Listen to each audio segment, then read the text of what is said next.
नमस्कार, मैं ललित चौधरी। आप देख रहे हैं द लोकमंच। राजनीति में मुंह की खाने के बाद में उद्धव ठाकरे ने एक बार फिर से पलटी मारी है।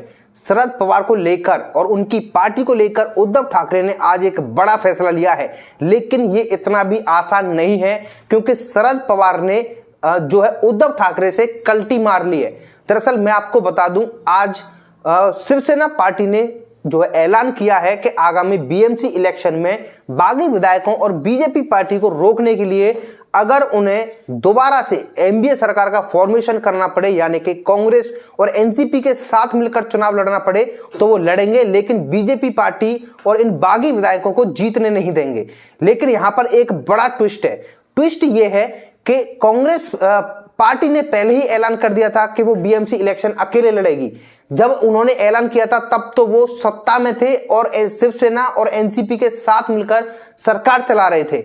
अब यहां पर एक बड़ी बात ये निकलकर सामने आई है कि शरद पवार उद्धव ठाकरे से बहुत ज्यादा नाराज हैं और नाराजगी की वजह है राष्ट्रपति उम्मीदवार द्रौपदी मुर्मू, क्योंकि शिवसेना ने जो है ऐलान कर दिया था कि राष्ट्रपति उम्मीदवार द्रौपदी मुर्मू को वो अपना समर्थन देंगे, उनके लिए वोट करेंगे, जबकि कांग्रेस और एनसीपी पार्टी यानी कि शरद पवार ऐसा नहीं चाहते थे।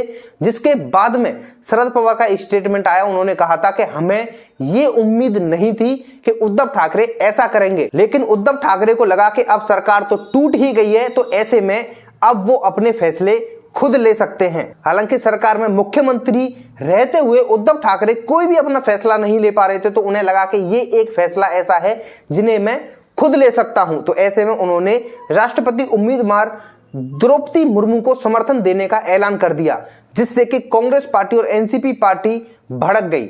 अब ऐसे में उन्होंने जो कहा है कि आगामी इलेक्शन बीएमसी इलेक्शन से लेके जो इलेक्शन होने हैं, जो चुनाव होने हैं, वो कांग्रेस पार्टी और एनसीपी पार्टी के साथ मिलकर वो लड़ेंगे। तो नाराज शरद पवार क्या ऐसा दोबारा कर सकते हैं? क्योंकि शरद पवार को दिख गया है कि जब तक ये सत्ता में थे तब तक बात मान रहे थे, लेकिन सत्ता हटते ही इन्होंने दोबारा से अपना वही रूप धारण कर लिया जो इनका पहले था। द्रौपदी मुर्मू का समर्थन जो उद्धव ठाकरे ने किया था, किसी को भी उम्मीद नहीं थी कि उद्धव ठाकरे ऐसा कर सकते हैं, लेकिन उद्धव ठाकरे ने समर्थन देने का ऐलान कर दिया।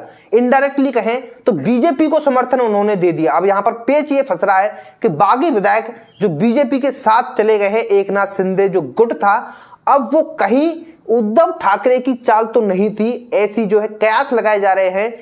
जो फैसला उद्धव ठाकरे ने लिया है उसके बाद में ये अफवाह उड़ी है।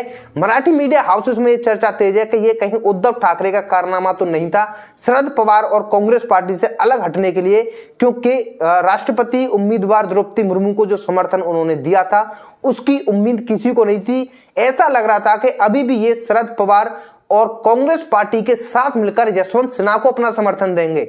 अब यहां पर जो उन्होंने ऐलान किया है कि साथ मिलकर चुनाव लड़ेंगे, तो क्या कांग्रेस पार्टी मानेगी, जो कि उन्होंने पहले ही मना कर दिया है बीएमसी इलेक्शन हम खुद अकेले लड़ेंगे, जिसके बाद में दरार पड़ गई थी और नेता जो है एक दूसरे से नाराज चल रहे थे एनडीए सरकार के। और शरद पवार जो कि उद्धव ठाकरे से जो है नाराज है, क्या वो दोबारा से अपना समर्थन देकर यानी कि साथ में चुनाव लड़ सकते हैं, ये देखने वाली बात होगी, या फिर उद्धव ठाकरे अकेले रह जाएंगे। जो बागी विधायक हैं वो तो पहले चले ही गए हैं, ऐसे में उनका एकमात्र रास्ता जो बचा था एनडीए सरकार, क्या वो उसका दोबारा से फॉर्मेशन हो पाएगा या नहीं हो पाएगा, ये देखने वाली बात होगी। फिलहाल वीडियो में इतना ही। आप लोगों का क्या कहना है इस बारे में, आप हमें कमेंट करके जरूर बता सकते हैं। इस बारे में जैसी कोई अपडेट आएगी आपको बता दिया जाएगी। उसके लिए हमारे चैनल द लोकमंच को सब्सक्राइब जरूर कर लेना। धन्यवाद।